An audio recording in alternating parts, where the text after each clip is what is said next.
പറപ്പൂക്കര ഗ്രാമപഞ്ചായത്തിന്റെ ഒരു സ്വപ്ന പദ്ധതി കൂടി യാഥാർത്ഥ്യത്തിലേക്ക്.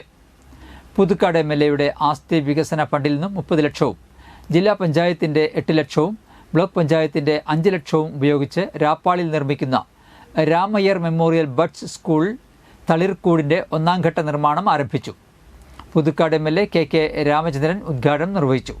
പറപ്പൂക്കര ഗ്രാമപഞ്ചായത്ത് പ്രസിഡന്റ് EK അനൂപ് അധ്യക്ഷത വഹിച്ചു. Irinjalakuda block panchayat president Lalitha Balan, Beena Surendran, PT Kishore, KC Pradeep, MK Shailaja, NM Pushpakaran, Reena Francis, KK Prakashan, G Sabitha, Saritha Thilakan, Ashokan Panthaloor, Vijayan തിരുനിലത്തിൽ, സുധൻ കാരയിൽ, അരുൺ പന്തലൂർ, സുധീഷ് ചന്ദ്രൻ, ബഡ്സ് സ്കൂളിന് സ്ഥലം സംഭാവന നൽകിയ R അനന്തനാരായണൻ എന്നിവർ സംസാരിച്ചു. നിർമ്മിക്കുന്നതിന് വേണ്ടിയുള്ള തുടക്കം കുറിക്കുകയാണ്. ഇതിൻ്റെ